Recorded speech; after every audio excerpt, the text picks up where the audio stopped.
ഇത്ര കുറഞ്ഞ പ്രൈസിൽ ബ്രാൻഡഡ് സാധനങ്ങൾ വളരെ സർപ്രൈസിങ് ആയിട്ടുള്ള ഒരു കാര്യമാണ്. 5,000 10,000 പ്രൈസ് റേഞ്ചിൽ വരുന്ന ബ്രാൻഡ്സിന്റെ മെറ്റീരിയൽസ് നമുക്ക് പോയി കണ്ട് നോക്കി മെറ്റീരിയൽസിന്റെ ക്വാളിറ്റി ഒക്കെ ചെക്ക് ചെയ്ത് കളറൊക്കെ നോക്കി നമുക്ക് വാങ്ങിക്കാൻ പറ്റും. അഫോർഡബിൾ പ്രൈസ് എന്ന് പറഞ്ഞാൽ നിങ്ങൾ ചിന്തിക്കുന്നത് പോലെയല്ല. 100 150 200 250 ഇതൊക്കെയാണ് ആ മെറ്റീരിയൽസിന് വരുന്ന പ്രൈസ്. ഡൽഹിയിലെ സരോജിനി മാർക്കറ്റിലാണ് നമുക്ക് ഇതുപോലെ ഷോപ്പ് ചെയ്യാൻ പറ്റുന്നത്.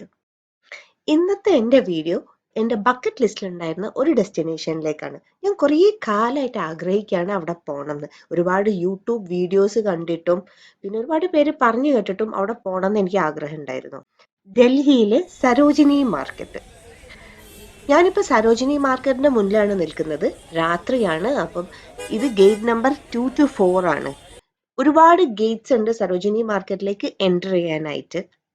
ഞാൻ ഫസ്റ്റ് ടൈമാണ് സരോജിനി മാർക്കറ്റിൽ പോകുന്നത്. ഞാൻ ഒരുപാട് ആഗ്രഹിച്ചിട്ട് പോകുന്നതാണ്.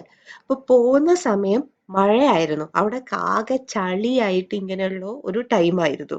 വിന്റർ ടൈം ആയതുകൊണ്ട് തന്നെ അവിടെ കൂടുതലും ജാക്കറ്റ്സ് സ്വെറ്റേഴ്സ് ഒക്കെ ആയിരുന്നു അവൈലബിൾ ആയിട്ടുള്ളത്. ഞങ്ങളൊരു ഫാമിലി ഗ്രൂപ്പ് ആയിട്ടാണല്ലോ പോയത്. അപ്പൊ അവിടെ എത്തിയപ്പോൾ എല്ലാവരും സ്പ്ലിറ്റ് ചെയ്തു ഫാമിലി ആയിട്ട്. എന്നിട്ട് ഒറ്റയ്ക്കായിരുന്നു എല്ലാവരും ഷോപ്പിങ്ങിന് പോയത്. സൗത്ത് വെസ്റ്റ് ഡൽഹിയുടെ ഹൃദയഭാഗത്ത് ലൊക്കേറ്റ് ചെയ്ത Sarojini Nagar market one of the most പോപ്പുലറും ബഡ്ജറ്റ് ഫ്രണ്ട്ലി ഷോപ്പിംഗ് ഡെസ്റ്റിനേഷനിൽ ഒന്നാണ്. നിങ്ങൾക്ക് നോക്കിയാൽ കാണാം മഴ പെയ്യുന്നുണ്ട്. അപ്പൊ ആകെ ചളിയൊക്കെ ആയിട്ട് ഞങ്ങൾക്ക് തന്നെ ഒരു ഐഡിയ കിട്ടുന്നുണ്ടായിരുന്നില്ല ആദ്യം എവിടെ നിന്ന് തുടങ്ങണം, എങ്ങനെ ബാർഗെയിൻ ചെയ്യണം എന്നുള്ളതൊക്കെ. അധിക ഷോപ്പിലും ഇവിടെ പ്രൈസ് ബോർഡ് വെച്ചിട്ടുണ്ട്. ഇപ്പൊ കണ്ടില്ലേ 150 റുപ്പീസ്. അപ്പൊ ആ ഒരു സർക്കിളിലുള്ളതെല്ലാം 150ക്ക് അവൈലബിൾ ആണ്. ഇപ്പം സെയിൽ ഇയറിങ്സ് 30 റുപ്പീസ്. അതൊക്കെ ഫിക്സ്ഡ് പ്രൈസ് ആണ്. അത് ഞങ്ങൾ ബാർഗെയിൻ ചെയ്തതിന്റെ കുഴപ്പമാണോ എന്നറിയില്ല. പക്ഷെ ഞങ്ങൾക്ക് അതിൽ നിന്നൊന്നും ഞങ്ങൾക്ക് കുറച്ച് കിട്ടിയിട്ടില്ല. അല്ലാതെ ഷോപ്പിൽ കുറെ ഐറ്റംസ് ഉണ്ടാവും. അതിനാണ് നമ്മൾ ബാർഗെയിൻ ചെയ്തിട്ട് കുറച്ച് വാങ്ങുന്നത്. ഇവിടെ നിന്ന് ഇസക്ക് കുറച്ച് ഇയറിങ്സ് ഒക്കെ വാങ്ങിച്ചു. 20 റുപ്പീസിലാണ് ഇയറിങ്സ് ഒക്കെ ഇവിടെ സ്റ്റാർട്ട് ചെയ്യുന്നത്. നന്നായിട്ട് ബാർഗെയിൻ ചെയ്യാനുള്ള കഴിവുണ്ടെങ്കിൽ, അതും ഹിന്ദിയിൽ തന്നെ ബാർഗെയിൻ ചെയ്യണം. ലാംഗ്വേജ് നല്ല ഫ്ലുവൻ്റ് ആയിരിക്കണം. അപ്പം നിങ്ങൾക്ക് നല്ല പ്രൈസിൽ അവൈലബിൾ ആയിരിക്കും. ചിലരൊക്കെ പറയാറുണ്ട് ഇവിടെ അവൈലബിൾ ആയിട്ടുള്ള ഐറ്റംസ് ഒക്കെ യൂസ്ഡ് ആണെന്ന്. പക്ഷെ അങ്ങനെയല്ല. ഇവിടെ ചില ബൾക്ക് ആയിട്ടുള്ള സ്റ്റോക്ക് ആ ഒരു സെറ്റ് തന്നെ റിജക്റ്റ് ആയിട്ടുണ്ടാവും ചെറിയ റീസൺസ് കൊണ്ട്. അപ്പൊ അങ്ങനെയുള്ള ഐറ്റംസ്, അതുപോലെ എക്സ്പോർട്ട് സർപ്ലസ് വരുന്ന ഐറ്റംസ് ഒക്കെയാണ് ഇവിടെ അവൈലബിൾ ആയിട്ടുള്ളത്. അപ്പൊ സാറ, H&M, മാംഗോ, ഫോറെവർ 21 അങ്ങനെ പല ബ്രാൻഡ്സിന്റെ സ്റ്റോക്ക് ഇവിടെ അവൈലബിൾ ആയിരിക്കും. ഫുട്വെയർ കണ്ടോ, ഇതെല്ലാം 200 റുപ്പീസിനാണ്. ഞാനിപ്പോ നോക്കുന്ന ഈ ഒരു ജാക്കറ്റ് ഇതും ഇതുപോലെ നല്ലൊരു ബ്രാൻഡിന്റെ ആണ്. എന്തായാലും ഒരു 5,000 റുപ്പീസ് ഉണ്ടാവും. പക്ഷെ ഇത് ഞാൻ വാങ്ങിച്ചിട്ടുള്ളത് 150 റുപ്പീസിനാണ്. നല്ല സൂപ്പർ ക്വാളിറ്റിയും എക്സ്പെൻസീവ് ലുക്കും ഉള്ള ഒരു ഐറ്റം ആണത്. അതുപോലെ ഈ ഒരു സർക്കിളിലുള്ള എല്ലാ ജാക്കറ്റ്സും 150 റുപ്പീസിനാണ്. എനിക്ക് ഈ ജാക്കറ്റ് ഭയങ്കരമായിട്ട് ഇഷ്ടപ്പെട്ടു. ഞാൻ പിന്നെ കൂടുതലൊന്നും നോക്കിയില്ല, അപ്പൊ തന്നെ പാക്ക് ചെയ്യാൻ പറഞ്ഞു. പിന്നെ നമ്മൾ ശരിക്കും ശ്രദ്ധിക്കണം. അവിടെ നമ്മൾ വാങ്ങിക്കുന്ന ഐറ്റത്തിന് ഡാമേജ് എന്തെങ്കിലും ഉണ്ടോ എന്നുള്ള കാര്യങ്ങളൊക്കെ നമ്മൾ ശരിക്കും ശ്രദ്ധിച്ചിട്ട് വേണം വാങ്ങിക്കാൻ. അപ്പൊ നമുക്ക് ഇതുപോലെയൊക്കെ ഇട്ട് നോക്കാം സൈസ് ഓക്കെ ആണോ എന്നുള്ള കാര്യത്തിനൊക്കെ. അപ്പൊ ഇവിടെയുള്ള എല്ലാ ഷൂസിനും 350 റുപ്പീസ് ആണ്. 350 ആണെന്ന് വെച്ചിട്ട് അങ്ങനെ ഭയങ്കര മോശം ക്വാളിറ്റി ഒന്നും അല്ല. ലാസ്റ്റ് ചെയ്യുന്ന ഷൂസ് തന്നെയാണ്. അപ്പൊ ഞങ്ങൾ വാങ്ങിച്ച് നോക്കിയിട്ട് ആ ഷൂസ് നല്ല ഷൂസ് ആണ്. ചില ബ്രാൻഡ്സിന്റെ കോപ്പി ഉണ്ടാവും. പിന്നെ ഒരുപാട് footwears, different types of footwears ഉണ്ട്. എല്ലാം നല്ല സ്റ്റൈലിഷ് ട്രെൻഡി മോഡൽസ് ആയിട്ടുള്ള സാധനങ്ങളാണ് ഇവിടെ അവൈലബിൾ ആയിട്ടുള്ളത്. അപ്പോൾ അതുകൊണ്ടോ 100 റുപ്പീസിന്റെ ജാക്കറ്റ് നമുക്ക് വിശ്വസിക്കാൻ പറ്റുമോ? ഇത്ര ചീപ്പായിട്ട് നമുക്ക് ഇതുപോലൊരു ജാക്കറ്റ് ഒക്കെ അവൈലബിൾ ആണത്. ചില ഐറ്റം ഒക്കെ നമ്മൾ കണ്ടിട്ട് നമുക്ക് അപ്പൊ തന്നെ ഇത് വാങ്ങിക്കാം, അങ്ങനെ ഒരു ഫീലാണ് നമുക്ക് വരിക. ഞാനൊരു ഡെനിം ജാക്കറ്റ് വാങ്ങിക്കണം എന്ന് വിചാരിച്ചിരുന്നു. അപ്പൊ അവിടെ എത്തിയപ്പോൾ എനിക്ക് പല കളേഴ്സിലുള്ള ഡെനിം ജാക്കറ്റ്സ് കിട്ടി. വിന്റർ ആയതുകൊണ്ട് തന്നെ അതിന്റെ റിലേറ്റഡ് ഐറ്റംസ് ആണ്. പക്ഷെ എല്ലാം അവൈലബിൾ ആണ്. ഇപ്പം ഇതൊരു ബാഗ്സിന്റെ ഷോപ്പിലാണ് ഇപ്പോൾ ഉള്ളത്. ഇവിടെ നിന്ന് ഐ തിങ്ക് 150യിലാണ് ബാഗ് സ്റ്റാർട്ട് ചെയ്യുന്നത് പ്രൈസ് റേഞ്ച്.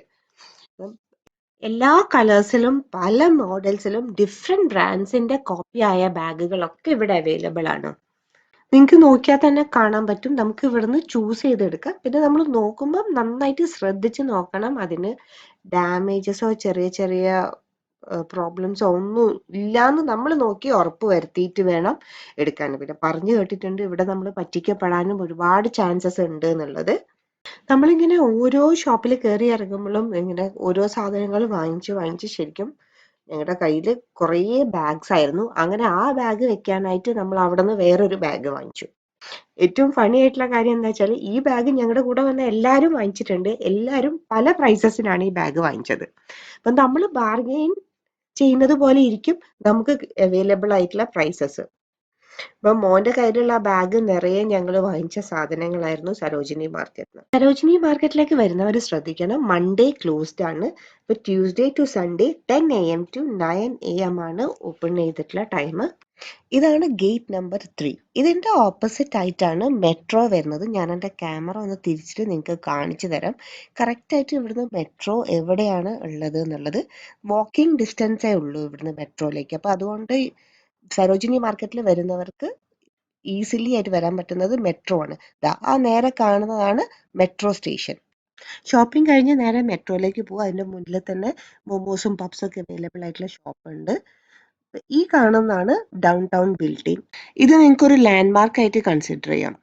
നമ്മൾ എപ്പോഴും വീക്ക് ഡേയ്സിൽ രാവിലെ വരാൻ ശ്രദ്ധിക്കുക. അപ്പം കുറച്ചുകൂടി ഒരു തിരക്ക് കുറവുണ്ടാവും. അല്ലാത്ത എല്ലാ ടൈമിലും ഇവിടെ നല്ല റഷ് ആയിരിക്കും. ശരിക്കും പറഞ്ഞാൽ ഇതൊരു ഷോപ്പിംഗ് ഹബ്ബ് മാത്രമല്ല, ഇതൊരു എക്സ്പീരിയൻസ് കൂടിയാണ്. ഇപ്പൊ നമ്മൾ സ്ട്രീറ്റ് ഷോപ്പിംഗ് പോലെ ആണെങ്കിലും ഒക്കെ ഉള്ള ഒരു എക്സ്പീരിയൻസ് ആണ്. സരോജിനി മാർക്കറ്റിന് ഈ പേര് വന്നത് ഫ്രീഡം ഫൈറ്റർ ആൻഡ് പോയിറ്റ് സരോജിനി നായിഡുവിന്റെ ഓർമ്മയ്ക്കായിട്ടാണ്. ഡൽഹിയിൽ വരുന്ന എല്ലാവരും സരോജിനി മാർക്കറ്റ് തീർച്ചയായിട്ടും ഒന്ന് വിസിറ്റ് ചെയ്യണം. ഇപ്പം ഇത്രയ്ക്ക് ചീപ്പായിട്ട് അഫോർഡബിൾ നല്ല സ്റ്റൈലിഷ് ആയിട്ടുള്ള ക്ലോത്ത്സ് നമുക്ക് ഇവിടെ അവൈലബിൾ ആയിരിക്കും. നമ്മൾ സരോജിനി മാർക്കറ്റിന് ഇറങ്ങിയിട്ട് മെട്രോയിലേക്കാണ് നേരെ പോയത്. അവിടുന്ന് 5 to 10 മിനിറ്റ്സേ ഉള്ളൂ മെട്രോയിലേക്ക്. ഇപ്പം അണ്ടർഗ്രൗണ്ട് മെട്രോ ആണ്. ഇപ്പം മെട്രോയിൽ പോകുന്ന വഴിക്കും നമുക്ക് കുറച്ച് ഷോപ്സ് ഒക്കെ കാണാം. അതിന്റെ മുന്നിൽ തന്നെ ഒരു മൊമോന്റെ ഷോപ്പ് ഉണ്ട്. ട്രെയിൻ കയറാനായിട്ട് നമ്മൾ പോവാണ്. ഡൽഹി മെട്രോ ഇങ്ങനെ ലൊക്കേഷൻ അനുസരിച്ച് യെല്ലോ ലൈൻ, പിങ്ക് ലൈൻ അങ്ങനെ ഡിഫറൻഷിയേറ്റ് ചെയ്തിട്ടുണ്ട്. അപ്പൊ പിങ്ക് ലൈൻ മെട്രോയിലെ ഇതിലാണ് സരോജിനി മാർക്കറ്റ് വരുന്നത്. സരോജിനി മാർക്കറ്റിൽ വരുമ്പോൾ നമ്മൾ എപ്പോഴും ക്യാഷ് ക്യാരി ചെയ്യാൻ ശ്രമിക്കുക. അപ്പം എല്ലാ സ്ഥലത്തും ATMs അവൈലബിൾ ആണ്. പക്ഷെ ഷോപ്പിൽ നമ്മൾ ക്യാഷ് കൊടുക്കുന്നതായിരിക്കും നല്ലത്. എപ്പോഴും ക്യാരി ബാഗും കയ്യിൽ കരുതുന്നത് നല്ലതാണ്. ഇത് ടിക്കറ്റ് കൗണ്ടേഴ്സ് ആണ്. നമുക്ക് ഇവിടുന്ന് ടിക്കറ്റ് എടുക്കാം. കൂടുതൽ വിശേഷങ്ങളായിട്ട് നമുക്ക് അടുത്ത വീഡിയോയിൽ കാണാം. ചാനൽ ഇതുവരെ സബ്സ്ക്രൈബ് ചെയ്തിട്ടില്ലെങ്കിൽ തീർച്ചയായിട്ടും സബ്സ്ക്രൈബ് ചെയ്യണേ. അതുപോലെ വീഡിയോ ലൈക്ക് ചെയ്യാനും മറക്കരുത്.